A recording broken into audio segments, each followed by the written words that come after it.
if few there be that find it, and many that think they're going there and are trying to go there don't in the end get in, and only few find it, and the way is hard,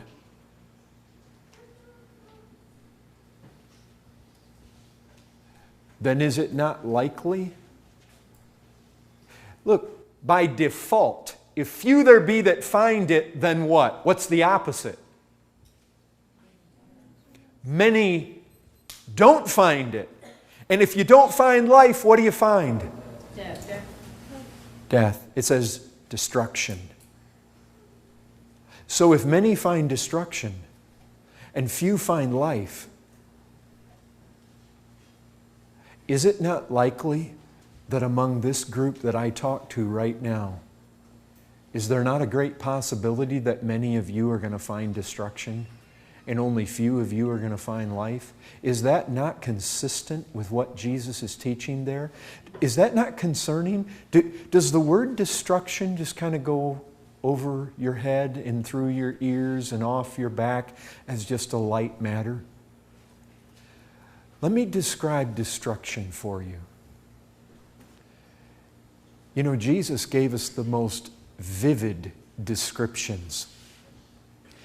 He called it outer darkness, a place of torment, a place of weeping, gnashing of teeth, a place of fiery furnace, a place where the smoke of the torment of the people that are there go up forever and forever. It speaks about the fury and the wrath of God the Almighty.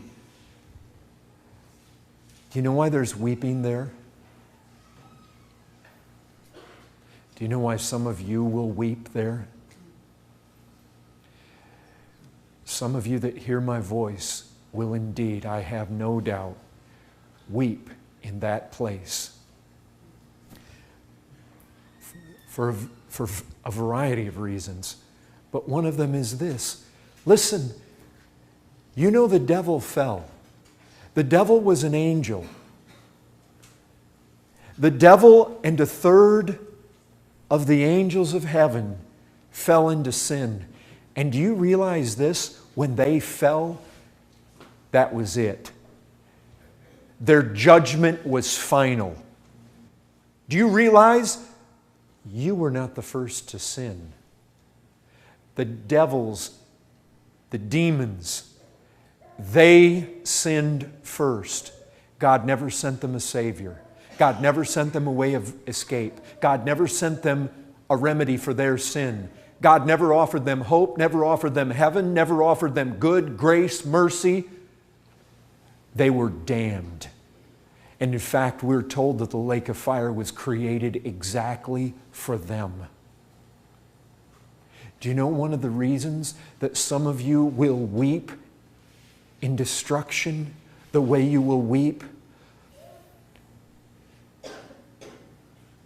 Can you imagine if as a demon you find yourself in the lake of fire, the fiery furnace, where there is fire and brimstone and torment for your sin? Can you imagine if you were them and you find yourself there?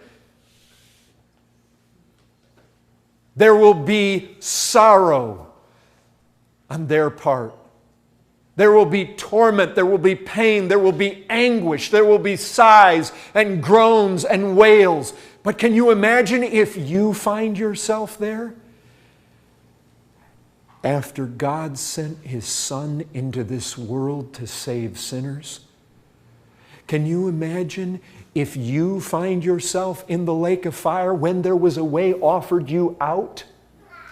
When a Savior came into the world who specifically came to seek and save sinners, when mankind was given a remedy for his sin, and not only that, but you remember back to that time in June of 2010 when people came from this church on the east side of San Antonio, and they came and they told you about Christ, and they showed you the way out, and they told you the gospel, and they said that if you would flee to Christ, you could find salvation from your sin. Can you imagine what weeping It says weeping and gnashing of teeth. You know what gnashing of teeth is? Can you imagine? I had it. I had it. It was set right there before me. And I said, no, I want my sin. I don't want Christ. I want my sin. I'm still young. I want sex. I want the fun. I want the party. I want what this world has to offer, and I don't want Christ. I'm going to go drink deep of this world, and maybe sometime else I'll take care of that. And all the time God was saying that was the day of salvation. This day is the day of salvation, and you passed it by.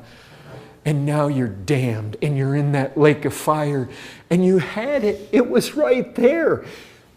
It's like Christ said, He offers you drink. And He says, if you will, He says, drink the water of life. Drink freely, freely. Come take it. If you will, whosoever will, come and drink. And you will grind your teeth at the thought, what a fool I was. And you will weep, not only because you were a fool, you will weep because eternity will be placarded over everything. Your torment isn't for a moment. You know what it's like when we get sick? You know what it's like when we get injured? There's always this hope. God created our bodies to heal. Well, I won't be sick for long. I won't have to suffer for long. Even if I'm experiencing this pain, the pain goes away. You get the cut, you get the break, you get the scratch, you get injured, the sprain. It heals. But in hell, there is no healing.